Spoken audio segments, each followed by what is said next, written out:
Introduction to C.L.R. James's A History of Pan-African Revolt by Robin D.G. Kelley. Opening quote. Should world events give these people a chance, they will destroy what has them by the throat as surely as the San Domingo blacks destroyed the French plantocracy. C.L.R. James. 1. We are all indebted to the Charles H. Kerr Publishing Company for reissuing C.L.R. James's important but little-known book, A History of Pan-African Revolt. Originally published in 1938 under the title A History of N-Word Revolt, this brief but highly suggestive global history of black resistance appeared the same year as James's magnum opus, The Black Jacobins, Toussaint Louverture and the San Domingo Revolution, and thus lived in its shadow ever since. Although it was brought back into print with a new epilogue by James in 1969 and again in 1985 by small activist publishing outlets, A History of Pan-African Revolt, as the later editions were titled, has remained one of the best-kept secrets among a handful of Marxists and black militants. It never sold many copies, but everyone familiar with James's ideas, or the resurgence of the Pan-Africanism in the 1960s, knew of its influence. The late Walter Rodney, the great historian and Guyanese revolutionary, once called it a mine of ideas advancing far ahead of its time. Ahead of its time, indeed, 5 years before the publication of Herbert Aptheker's American N-word slave revolt, and just 3 years after the appearance of W.E.B. Du Bois's Black Reconstruction in America, another book way ahead of its time, A History of and Revolt excoriated imperialism and placed black laborers at the center of world events when the leading historians of his day believed Africans were savages, colonialism was a civilizing mission, and slavery was a somewhat benevolent institution. James knew he was challenging established fictions. Quote, "The only place where N-word did not revolt," he wrote in 1939, "is in the pages of capitalist historians." Unquote. He had set out to tell the story of the so-called inarticulate masses in motion, of black workers and peasants fighting their European masters, of an ambivalent black petite bourgeoisie whose stand vis-à-vis capitalism and colonial domination was never certain. By broadly defining black workers as all who labor or whom colonial powers hope to turn into cheap wage slaves or market-driven peasants, James casts his net widely and includes slave revolts, strikes, millenarian movements, and a vast array of anti-racist protests. As a study of N-word rebellions, A History of N Revolt completely revised African and diasporic history by focusing on the masses. Of course, there are leaders, but like Toussaint Louverture and San Domingo, leaders are made by the masses and the times in which they live. James makes a point of describing how the masses defend their leaders by freeing them from jail cells, hiding them in huts and cellars, pummeling their detractors into silence. It is the masses and only the masses that can make the utopian speeches of a Simon Kimbangu, a John Chilembwe, a Marcus Garvey, or a Kwame Nkrumah a reality. A History of and Revolt, however, was not simply an outgrowth of James's vision and brilliance. It was a collective endeavor, a product of specific political campaigns, debates, and intellectual exchange with some of the leading black radical thinkers of the 20th century. It is not just another history book, it is a historical document in its own right, a testament to the streams of radical thought that converged in London's cafes, libraries, and underheated flats where young Africans and West Indians gathered during the 1930s, the decade when fascism and a depressed economy threw into question the fate of humanity.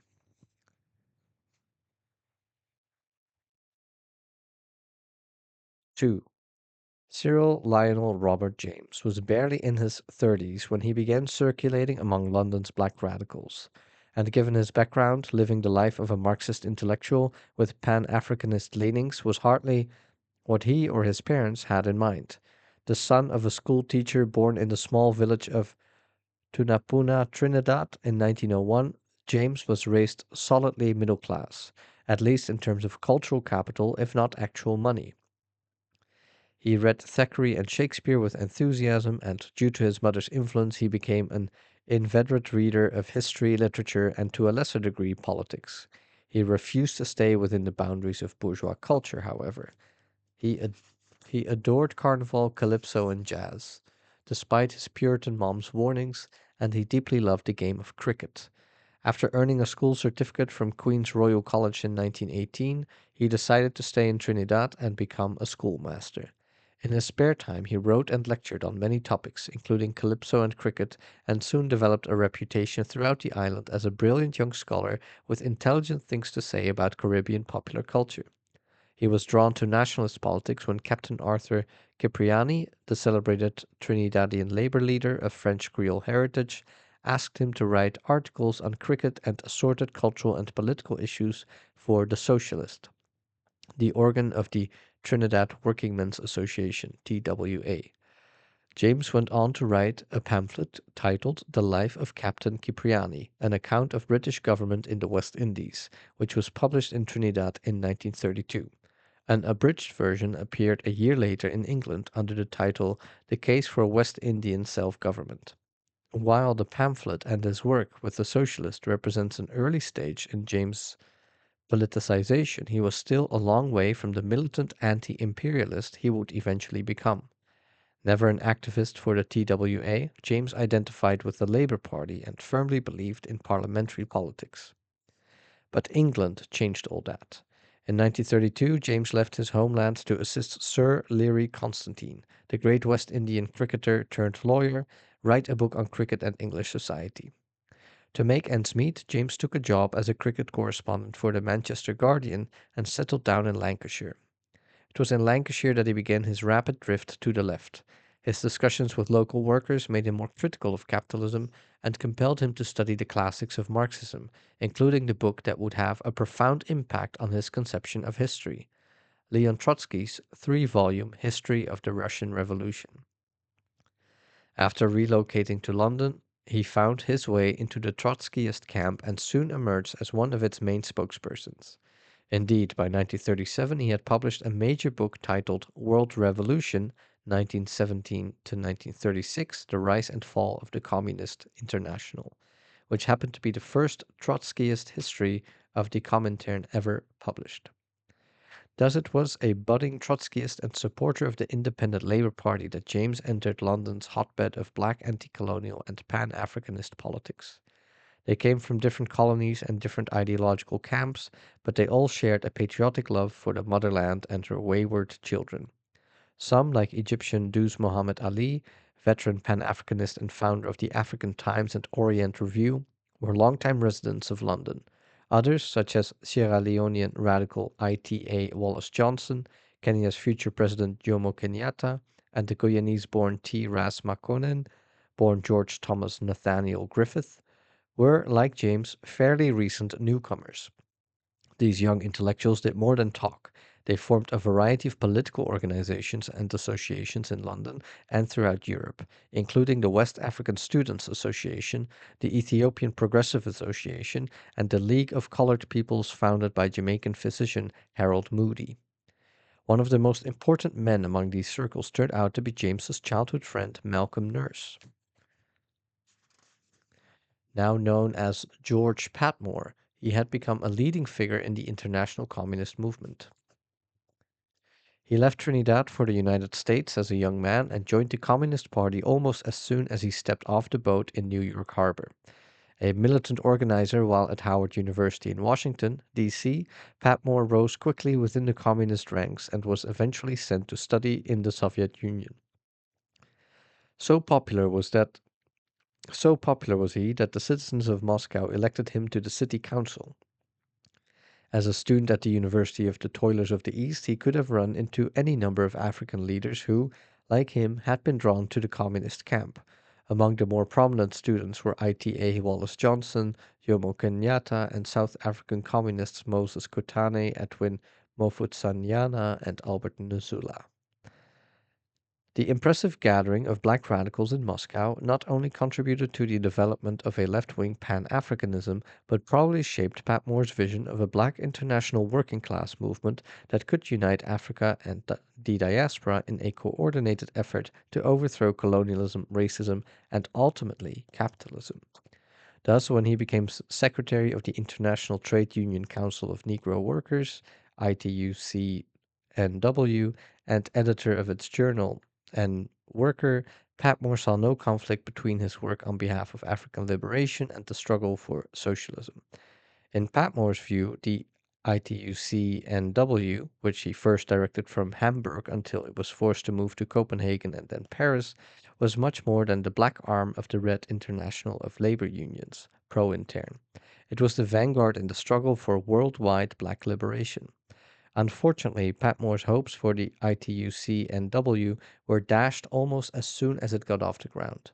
By the time Patmore became James's political ally in 1935, he no longer believed that the Communist International could play a progressive role in the African liberation movement.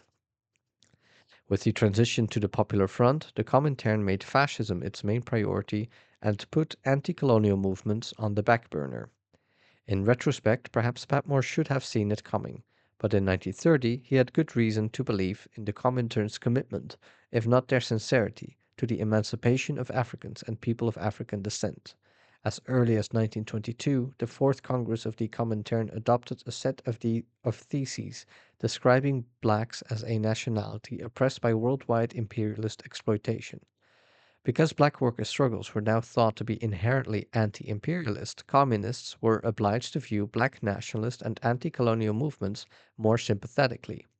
Moreover, the theses recognized the success of the UNIA under Marcus Garvey, as well as the Pan African Congresses led by W.E.B. Du Bois, and urged that immediate steps be taken by the Comintern to call a World Congress of African leaders.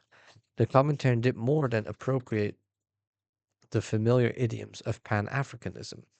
During the late 1920s and early 1930s, it actively supported anti-colonial movements. In 1926, for example, leading members of the German Communist Party founded the League Against Colonial Oppression to combat pro-colonial sentiments emerging in Germany.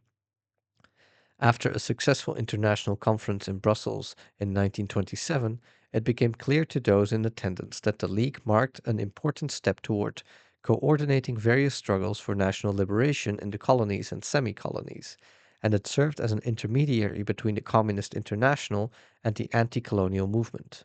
The conferees, among them Jomo Kenyatta and Jawaharlal Nehru, passed a general resolution that proclaimed Africa for the Africans and their full freedom and equality with other races and the right to govern Africa. The Sixth World Congress of the Comintern in 1928 passed an even more explicit resolution asserting that African Americans in the U.S. South and Africans under white domination in South Africa constituted oppressed nations and thus possessed an inherent right of self-determination. For many black communists in Africa, the United States, and even the West Indies, the resolution on black self-determination indirectly confirmed what they had long believed. Black people had their own unique revolutionary tradition. Black communists published dozens of articles documenting the autonomous traditions of radicalism among Africans and people of African descent. Aside from the purely Marxian analysis, wrote African American communist Gilbert Lewis in the pages of the N Worker, the the N-word history is replete with many actual instances of uprising against his exploiters and oppressors. Unquote.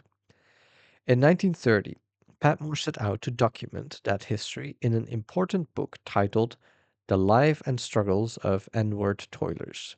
In some ways, it provided a model for James's A History of N-word Revolt and inspired other contemporary and historical studies on African workers. Published in 1931 by the Red International of Labor Unions, this 126-page book was written primarily for workers in the Western capitalist countries who failed to comprehend why anti-colonial movements are integral to proletarian emancipation. Although he touches on slavery and pays attention to black resistance, life and struggles is more descriptive than historical. His primary purpose is to indict imperialism by documenting the horrible conditions black workers throughout the world had to endure. In addition to eliciting sympathy for black workers, Patmore wanted to show that the profits generated from the exploitation of colonial labor allowed capitalists, quote, to bribe the reformist and social fascist trade union bureaucrats and thereby enable them to betray the struggles of workers, unquote. In the end, however, the role of enlightened white workers, the progressives who had not been bought off, was to educate backward black workers of the futility of racial chauvinism and persuade them to cast their lot with the worldwide proletariat. It was a position James would find untenable. 3. As C.L.R. James drifted deeper into the world of Trotskyism, preparing for the Fourth International and cursing Stalinism's betrayal of Lenin's vision, Patmore drifted out of the communist movement altogether. In 1935, they ended up in the same place, thanks to Italy's invasion of Ethiopia. Indeed, virtually every self respecting black activist, irrespective of their national origins or ideological bent, joined the Ethiopian defense campaigns. Literally dozens of support organizations were formed throughout the world to raise money for relief and medical aid, and black men from the Caribbean, the United States, and Africa volunteered to fight in Emperor Haile Selassie's army. T. Ras Makonnen, a comrade of James and Patmore in the Ethiopian Solidarity Movement, recalls the impact the invasion had on the black world. Quote, letters simply poured into our office from blacks on 3 continents asking where could they register, and the same was true of Africa. When the Italians entered Addis Ababa, it was reported that schoolchildren wept in the Gold Coast. Unquote. The overwhelming response to the invasion should not be surprising, for Ethiopia was not just any African country. Also known as Abyssinia, it held considerable historical, religious, and cultural significance for black people the world over. Not only had the Ethiopians under Emperor Menelik II managed to retain their independence while the rest of Africa was being carved up by Europeans, but their land had developed a reputation as the cradle of civilization, having been among the first countries in the world to adopt Christianity. In the black Christian world, Ethiopia has remained one of its principal icons, and in some ways might be called an African Jerusalem.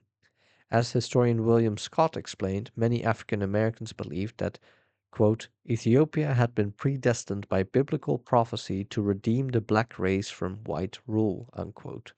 Their point of reference, of course, was the biblical passage, Ethiopia shall stretch forth her hands unto God, Psalm 68:31.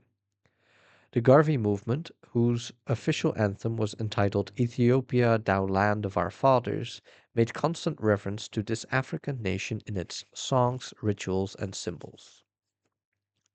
For the Black Left, however, sentimentality and racial pride clouded the issue at hand, imperialism.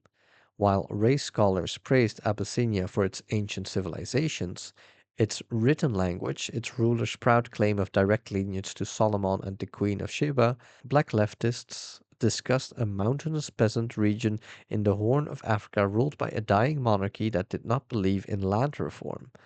As one of the few regions on earth where slavery persisted well into the early 1930s, Ethiopia was hardly a land of milk and honey. Indeed, in the life and struggle of N-word toilers, Patmore characterized Abyssinia as a feudal oligarchy under a reactionary emperor and called for an internal revolution against, quote, the reactionary religious hierarchy and the feudal system, unquote. But before the revolution could take place, they first needed to kick Mussolini's troops out of there. In August of 1935, James formed the International African Friends of Ethiopia. With C.L.R. as chairman, its active members included Patmore, Jomo Kenyatta, ITA Wallace Johnson, Amy Ashwood Garvey, ex-wife of Marcus Garvey, T. Ras Makonnen, and Albert Maryshaw, who had attended the 1921 Pan-African Congress in London. James was the IAFE's most active propagandist, publishing several articles in the New Leader, weekly paper of the Independent Labour Party, and one very substantial piece in The Keys, the official organ of the League of Colored People. These articles reveal James groping to reconcile two political worlds, Pan Africanism and socialism. On the one hand, he took the position that the imperialist countries used the defense of Ethiopia as a pretext for war. Yet, as a black man who probably felt a tinge of pride in Ethiopia's legacy and whose admiration for Africa ran much deeper than anti imperialism, he felt obligated to defend the place of his ancestors. In his personal struggle to bring these two traditions together, he volunteered for service in the Ethiopian military. Quote, my reasons for this were simple. International socialists in Britain fight British imperialism because obviously it is more convenient to do so than fight, for instance, German imperialism. But Italian capitalism is the same enemy, only a little further removed. My hope was to get into the army. It would have given me an opportunity to make contact not only with the masses of the Abyssinians and other Africans, but in the ranks with them I would have had the best possible opportunity of putting across the international socialist case. I believed also that I could have been useful in helping to organize anti-fascist propaganda among the Italian troops. I did not intend to spend the rest of my life in Abyssinia, but all things considered, I thought and still think that 2 or 3 years there, given the fact that I am a N-word and am especially interested in the African Revolution, was well worth the attempt. Unquote. James, like many others, never had a chance to go. Haile Selassie discouraged volunteers in hopes of securing support from Western democracies and the League of Nations, and as soon as Italy's occupation became an accomplished fact, he and the royal family fled to England. Soon after the Ethiopian crisis subsided, IAFE members regrouped and formed the International African Service Bureau, IASB, with Patmore at the helm. James edited its monthly journal, International African Opinion, from July to October 1938, and fed vital information to political organizations and newspapers about the situations in Africa. The IASB set out to keep the issue of colonialism in the public mind, not an easy task given the specter of fascism and the inevitability of war in Europe. Nevertheless, Ethiopia was the turning point in James's thinking and writing.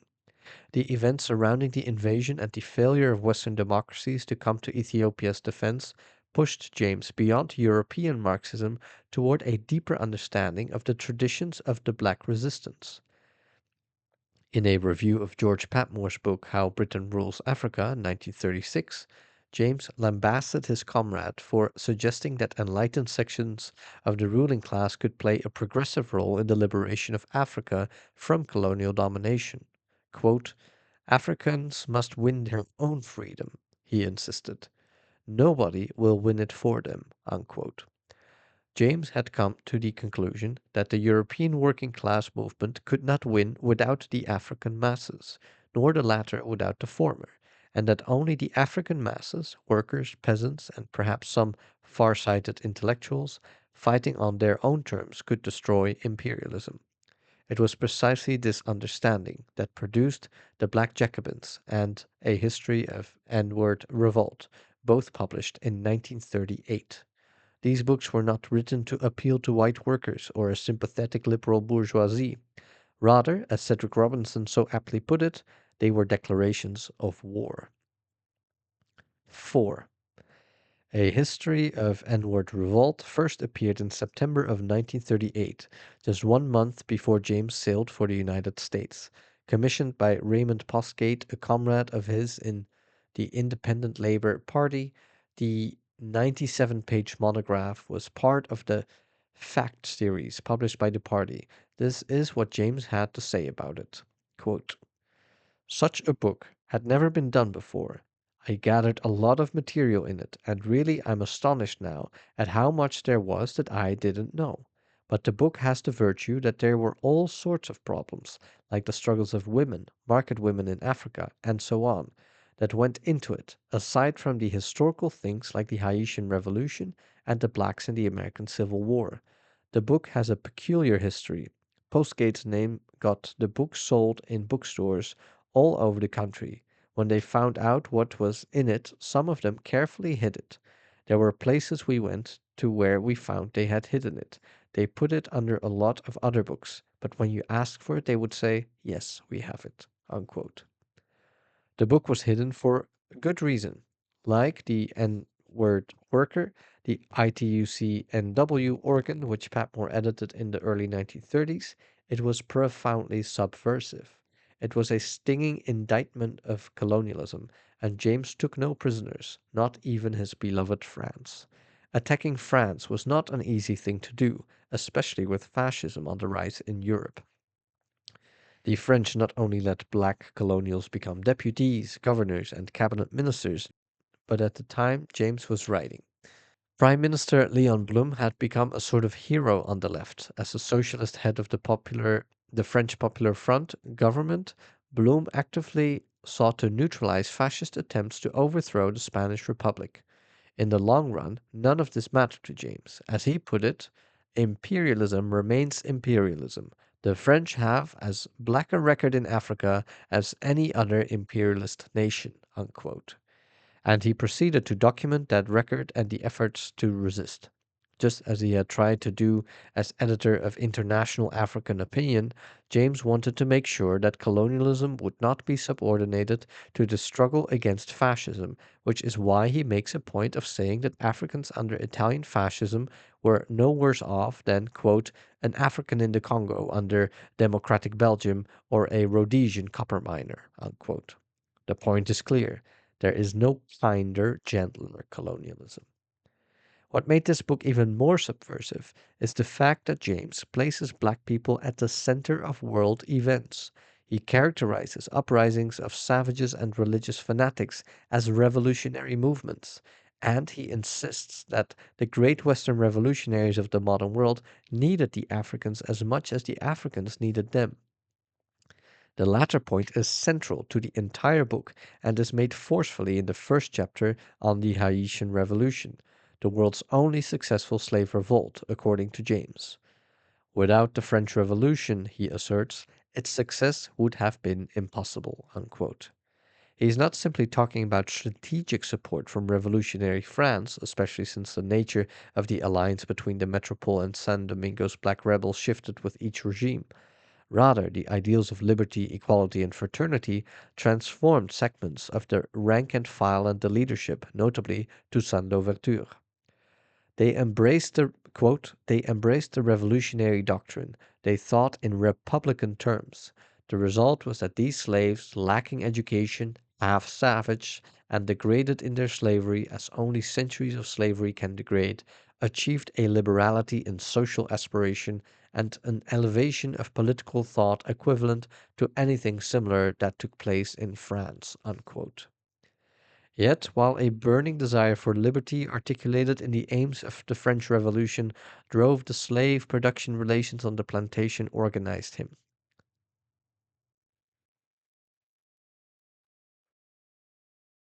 Yet, while a burning desire for liberty articulated in the aims of the French Revolution drove the slave production relations on the plantation organized him. Here he echoes his classic line from the Black Jacobins by, quote, working and living together in gangs of hundreds on the huge sugar factories which covered the North Plain, they were closer to a modern proletariat than any group of workers in existence at that time, and the rising was therefore a thoroughly prepared and organized mass movement. Unquote. But no matter how proletarianized the slaves were, they could not do it alone. In his discussion of the United States, James shows how a rich history of slave uprisings, in his words, they revolted continuously, resulted in little more than heroic martyrs and a more repressive atmosphere.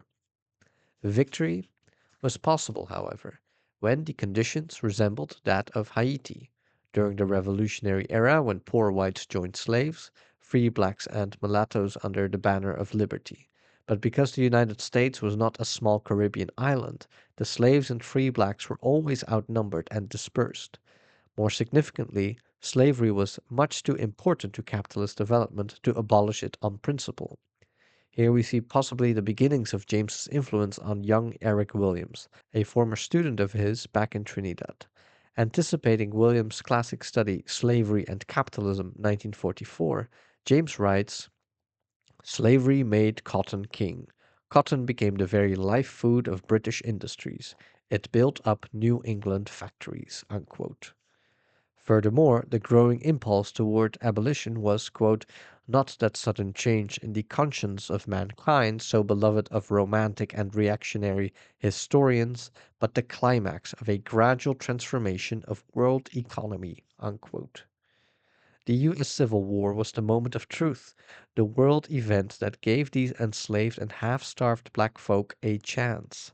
James's analysis of the slaves' actions during the conflict is taken straight from W.E.B. Du Bois' monumental Black Reconstruction in America, from his invocation of the general strike to his description of the slaves' hesitant responses toward the Union soldiers.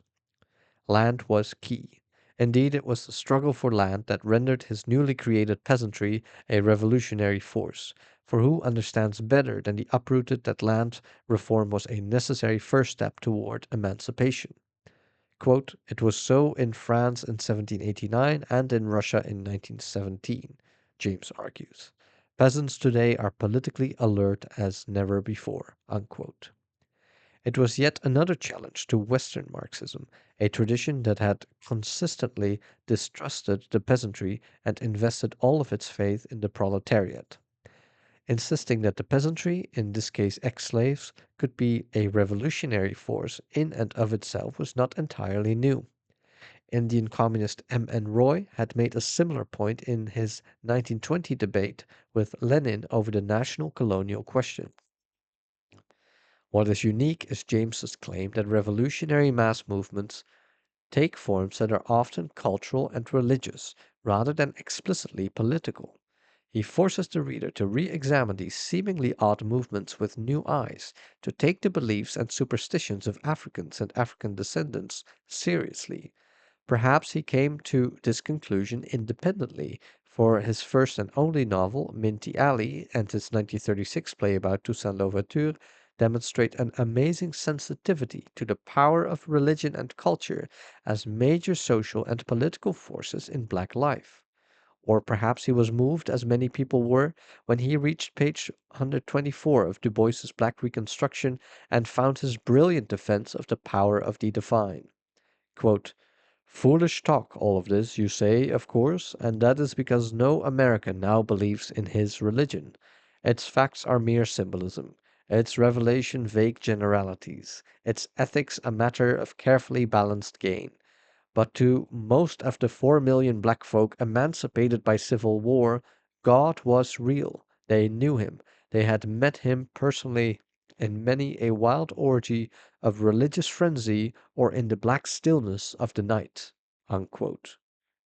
Whatever the source, A History of N-Word Revolt reveals James's incredible faith in the masses and the supernatural forces that moved them. The Watchtower movement, for example, a millenarian movement that believed all Western governments were evil and had to be replaced by a more just order, is described here as one of the most powerful revolutionary forces in Africa during the 1930s. Whereas most Marxist interpreters thought such notions absurd and tended to dismiss religion as a diversion from the real struggle, James insisted that the ideas behind the Watchtower movement, quote, "represent political realities and express political aspirations far more closely than programs and policies of parties with millions of members, numerous journals, and half a century of history behind them." Unquote. He also discusses religious uprisings in Eastern and Central Africa, most notably those led by John Chilembwe in Nyasaland and Simon Kimbangu's cult in the Belgian Congo. If Marxists thought these black Christian radicals were insignificant or less important than, say, striking miners, the colonial state certainly did not.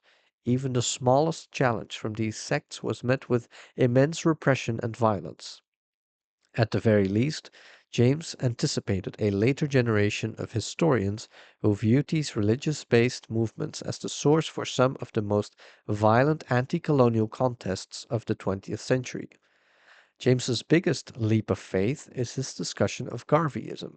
By taking Marcus Garvey and his followers seriously, James diverged sharply from Patmore and most of his comrades in the IASB.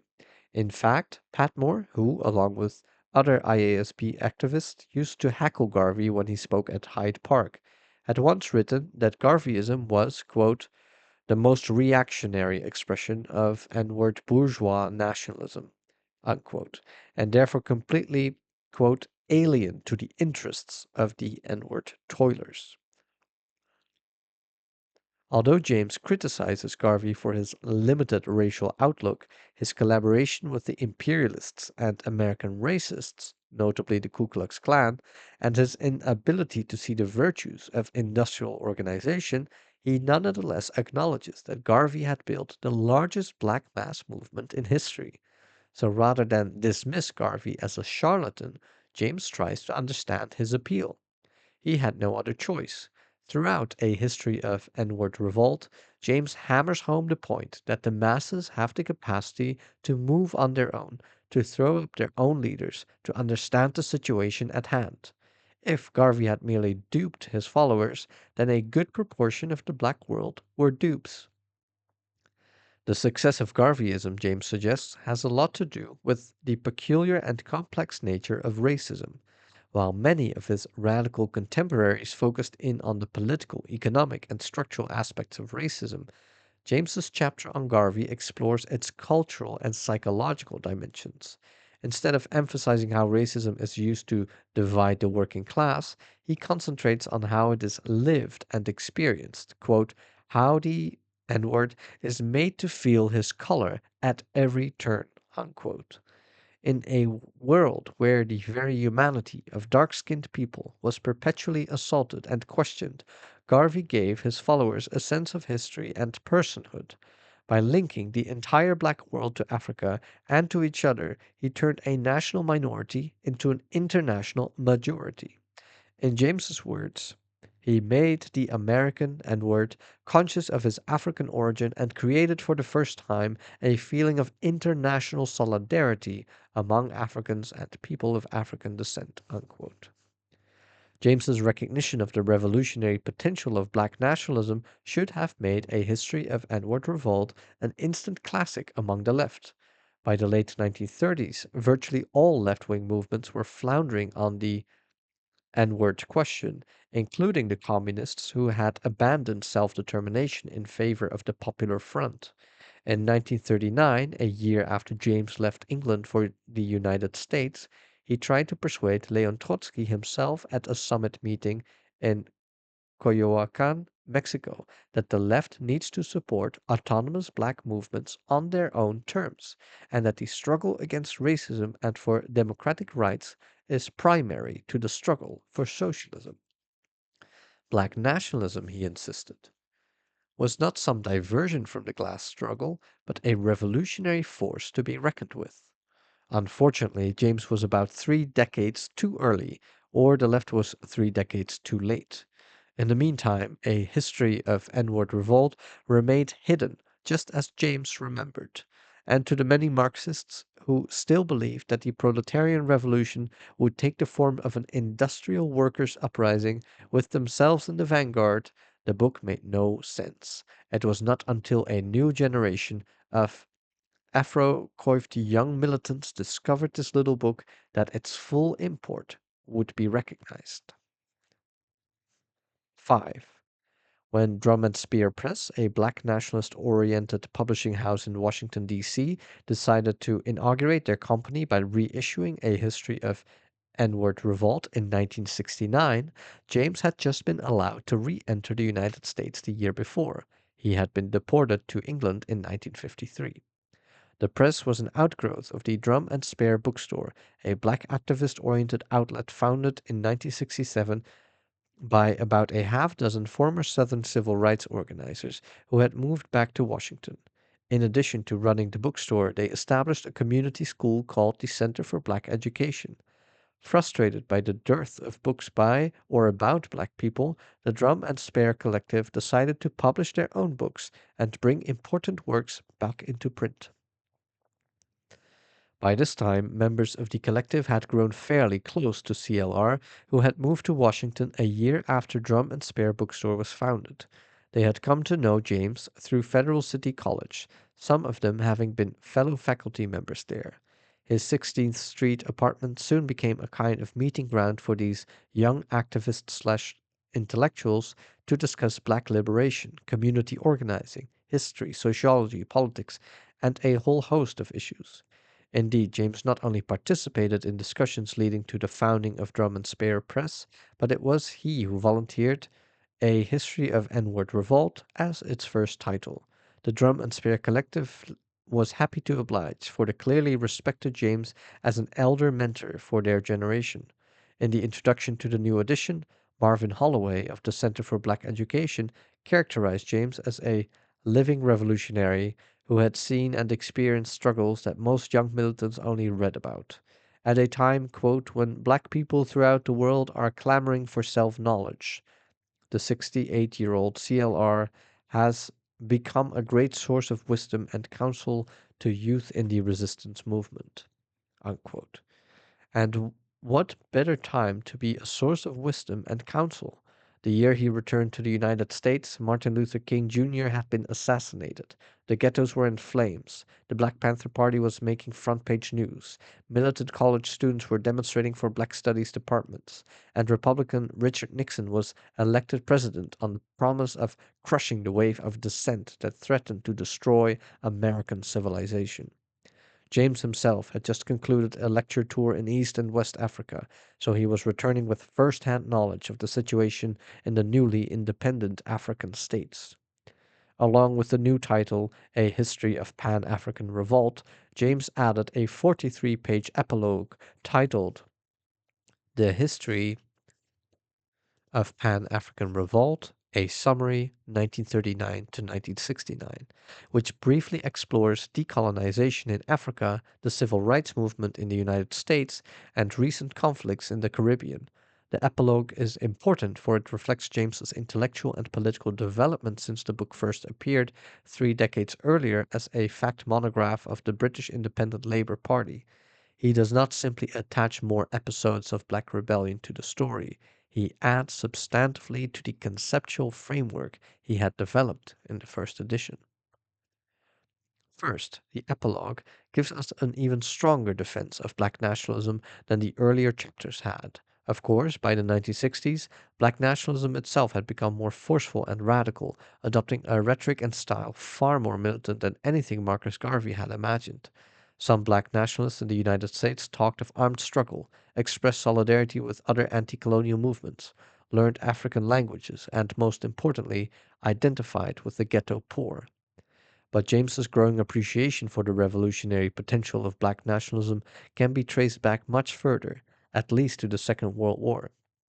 As a member of the Socialist Workers' Party and a regular contributor to its newspaper, The Militant, James was deeply impressed with the rise of black self-organization and activism during the war. African American trade union membership rose from 150,000 in 1935 to 1.2 million by 1945. Civil rights organizations recruited tens of thousands of new members. The NAACP, for example, had grown tenfold during the war, and mainstream black leaders insisted on a double victory against racism at home and fascism abroad. The Double V campaign, embodied powerfully in A. Philip Randolph's threatened March on Washington in 1943, partly articulated the sense of hope and anger that a lot of black people shared. As black journalist Roy Otley observed during the early years of the war, one could not walk the streets of Harlem and not notice a profound change. Quote, listen to the way N-word are talking these days. Black men have become noisy, aggressive, and sometimes defiant. Unquote. By the war's end, James was convinced of the necessity of black nationalism as an essential element of the black freedom struggle. As early as 1945, he believed that quote, the N-word is nationalist to his heart and is perfectly right to be so. His racism, his nationalism are a necessary means of giving him strength, self-respect, and organization in order to fight for integration into American society. Unquote. 2 years later, in an important document titled The Revolutionary Answer to the N-Word Problem in the USA, he echoed these sentiments and pushed even further. By virtue of their experiences in the United States under racism and capitalism, he argued, black people were inherently revolutionary. Anyone who knows them, he concluded, who knows their history, is able to talk to them intimately, watches them in their own theaters, watches them at their dances, watches them in their churches, reads their press with a discerning eye, must recognize that although their social force may not be able to compare with the social force of a corresponding number of organized workers, the hatred of bourgeois society and the readiness to destroy it when the opportunity should present itself rests among them to a degree greater than in any other section of the population in the United States. Unquote. Thus, the rise of Black Power did not surprise James at all. What surprised his old left wing supporters, however, was how little he spoke about the proletariat during this period. Although he defensively reminded his critics that he was still a man of the proletariat, the epilogue, like many of his speeches in the late 1960s, says less about working class struggles than the previous chapters. Instead, the dominant forces in the post 1938 Black Revolution are students, civil rights activists, intellectuals. This shift in emphasis is a product of the time and the context. James was quite taken with the Black Power movement, especially the more left leaning spokespersons like Stokely Carmichael and H. Rap Brown. In a 1967 speech, for example, he dismissed charges that Carmichael was a racialist and suggested that his vision was much closer to socialism than the white left realized. Citing Lenin to prove his point, he argued vehemently that the Black Power movement constitutes a challenge to capital and therefore should be backed by the left. Moreover, he reminded his audience of the importance of supporting black self-organization, irrespective of contradictions the movement might exhibit. Quote, who are we to say, yes, you are entitled to say this, but not to say that? You are entitled to do this, but not to do that. If we know the realities of N-word oppression in the USA, and if you don't, we should keep our mouths shut until we do, then we should guide ourselves by a West Indian expression which I recommend to you. What he do, he well do. Let me repeat that. What the American N-word do is, as far as we are concerned, well done. They will take their chances. They will risk their liberty. They will risk their lives if need be. The decisions are theirs. Unquote. Where Black Power counted most, however, was in Africa. Clearly, the linchpin of the Pan African Revolt was the continent itself, and the struggle that had the greatest impact on James took place in the Gold Coast, the British West African colony that became modern Ghana in 1957. The Gold Coast Revolution and its esteemed leader Kwame Nkrumah is the centerpiece of the epilogue. He believed, as did many of his peers, that Ghana would be the beacon lighting the way toward the emancipation of black Africa. James had met Nkrumah years before while he was a student at Lincoln University, a historically black institution in Pennsylvania. With Patmore practically training Nkrumah to lead the independence struggle in his homeland, James had a tremendous amount of confidence in this young man. But it was his visit to Ghana in 1957 that really opened his eyes to the political importance of this small West African country. So moved by the events he witnessed in Accra, James quickly postponed plans for a pamphlet on Hungary and immediately set out to write a small book on Ghana. The level of militancy and self-organization he observed challenged earlier theories of revolution, including some of the ideas put forth in his own Black Jacobins. Now he questioned the extent to which revolutions in Western Europe and African revolutions were interdependent. While James worried that Ghana, like other newly independent nations, had the potential of being overtaken by bureaucratic corruption, he was nonetheless convinced that something different was happening under Nkrumah, true grassroots democracy. By making Ghana the center of a continent-wide African liberation movement, James surmised, Nkrumah would keep the revolution permanent, and by moving immediately to socialism through state intervention and, quote, initiating new social relations from below, unquote, Ghana could make the revolutionary transition that neither the USSR nor Eastern Europe was capable of making. By the mid 1960s, however, his enthusiasm for Nkrumah and Ghana had diminished. He admitted that the new society he had hoped for was not built, and that Nkrumah allowed bureaucratic corruption to take over. Ghana's failure provided James with two critical lessons for constructing post colonial society, both of which carried over into a history of Pan African revolt. First, a revolutionary society cannot be created unless the colonial state is completely dismantled. Second, the new generation of African leaders needs to create and sustain democratic institutions throughout the country. Even if those institutions are critical of the government, a new society cannot be built without them. These 2 points bear the obvious imprint of Frantz Fanon, whose book The Wretched of the Earth James had read before writing the epilogue. While James understood the importance of dismantling the colonial state in theory, he knew in practice that the African leaders of the newly independent nations tended to be Western educated civil servants who were products of the colonial state and thus had a personal stake in maintaining it. What was needed to rid Africa of its bureaucratic petite bourgeoisie was uncompromising revolt, permanent revolution from below. The political and cultural resources for such a revolution, he argues, can be found in traditional African society. Once again, James displays his enormous faith in the forms of organization and culture created by the masses themselves. But unlike earlier chapters, the epilogue looks to these forms not just as sources of resistance to imperialism, but as the basis for a new society. Quote, there are also the democratic instincts and practices of the African tribes, unquote, he observed in 1957.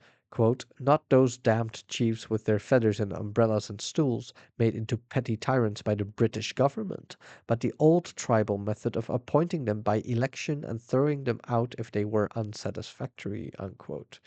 Here he makes his sharpest break yet from the European Marxist tradition. Socialism, he concluded, need not be built on the logic of modern industrial organization. It can be built on pre capitalist traditions of democracy and communal social relations. James obviously came to this conclusion independently, but so did several African nationalists, including Senegal's Leopold Senghor and Tanzania's Julius Nyerere. When Ghana failed to live up to its promises, James decided that Tanzania was now Africa's hope for the future. Indeed, he ends this book as well as his study of Nkrumah with a paean to Nyerere's approach to socialist transformation titled Always Out of Africa. In hindsight, of course, we know that Nyerere's attempt to establish a collectively run national economy based on communal villages was an utter disaster, that his regime repressed strikes and opposition movements, and that his party, the Tanzanian African National Union, had more than its share of corruption. But when James wrote the epilogue, TANU's famous Arusha Declaration laying out the philosophy and structure of Tanzania's African Socialist Society was less than 2 years old, and on paper it was an incredibly progressive document, with bylaws requiring parties and government leaders to be either a peasant or a worker and should in no way be associated with the practices of capitalism or feudalism. How could any socialist not be impressed? What attracted James more than anything was Nyerere's idea for public education. Nyerere planned to establish schools that would prepare students to create a socialist society based on traditional culture. James believed that these were the key grassroots institutions that could sustain democracy and ultimately destroy the colonial state.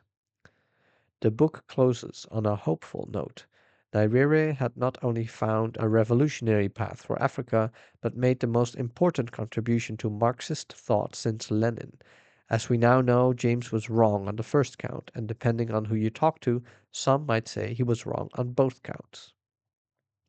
The idea that Africans ought to draw on their own resources and cultures in order to build a socialist society is hard to contest.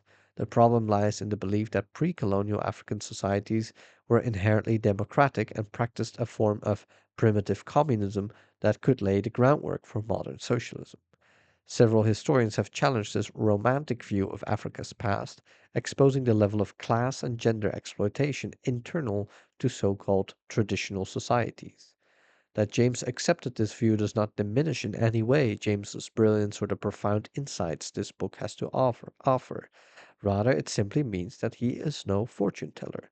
Yet, what I find quite puzzling is his complete silence on Tanzania throughout the remainder of his life. Even after sharp criticisms of the TANU government were leveled by radical intellectuals within Tanzania, James apparently never responded or corrected his earlier assessments, at least not in print. Indeed, he included his unaltered assessment of Nyerere in Nkrumah and the Ghana Revolution, which appeared in 1977, 1 year after Issa Shivyi, a Tanzanian Marxist historian, thoroughly excised the utter bankruptcy of Nyerere's policies in his highly acclaimed book Class Struggles in Tanzania. After Nkrumah and the Ghana Revolution was published, however, the 76-year-old radical could no longer maintain the Herculean pace that made him one of the most prolific scholars/activists in the Western world. His relative silence on Africa, as with many other issues, should not come as a surprise. 6. A History of Pan-African Revolt is one of those rare books that continues to strike a chord of urgency even half a century after it was first published. Time and time again, its lessons have proven to be valuable and relevant for understanding liberation movements in Africa and the diaspora. Each generation who has had the opportunity to read the small book finds new insights, new lessons, new visions for their own age. When the Race Today Collective, a gathering of people of color in London who edited the progressive multicultural magazine of the same title, decided to bring back into print A History of Edward Revolt in 1985, they found the book as meaningful to their world as it was to the African and Caribbean radicals who had walked the same streets 50 years earlier. Although Ethiopia was not the pressing issue this time around, many of the battles they fought would have been familiar to the 1930s generation. South Africa, Grenada, the riots in Brixton, racist violence against immigrants, the struggle for black political empowerment. Quote, we published this third edition at a moment when the course of N-word revolt enters a period of increased acceleration. The masses of Caribbean peoples are in open revolt against American imperialism. Such is the intensity of the movement that it takes the might of the American military to contain it. South Africa is steering and the end of the apartheid regime cannot be long delayed. The emergence of Jesse Jackson as a major figure in American politics can only be explained by the mass movement from below of American blacks. We are certain that A History of N-word Revolt contributes to an understanding of these events and will inform action in a way in which few historical documents have. Unquote. In reading and rereading this classic text, we ought to reflect on our own times and determine how this book might inform our own actions. What can this book tell us about post apartheid South Africa under President Nelson Mandela, the desperate situation in James's beloved Haiti, ethnic cleansing in Rwanda? What of heightened racism and anti Semitism in Europe and the United States? The incredible high rates of unemployment and violence in Western capitalist cities, and the left's virtual abandonment of America's black ghettos. No piece of literature can substitute for a crystal ball, and only religious fundamentalists believe that a book can provide comprehensive answers to all questions. But if nothing else, A History of Pan-African Revolt leaves us with two incontrovertible facts. First, as long as black people are denied freedom, humanity, and a decent standard of living, they will continue to revolt. Second, unless these revolts involve the ordinary masses and take place on their own terms, they have no hope of succeeding. As James once said of the revolution in Ghana, their struggles may appear, quote, sometimes pathetic, sometimes vastly comic, ranging from the sublime to the ridiculous, but always vibrant with the life that only a mass of ordinary people can give, unquote. And if world events are on their side, they just might win. Robin D.G. Kelley, Haitian Independence Day, 1994.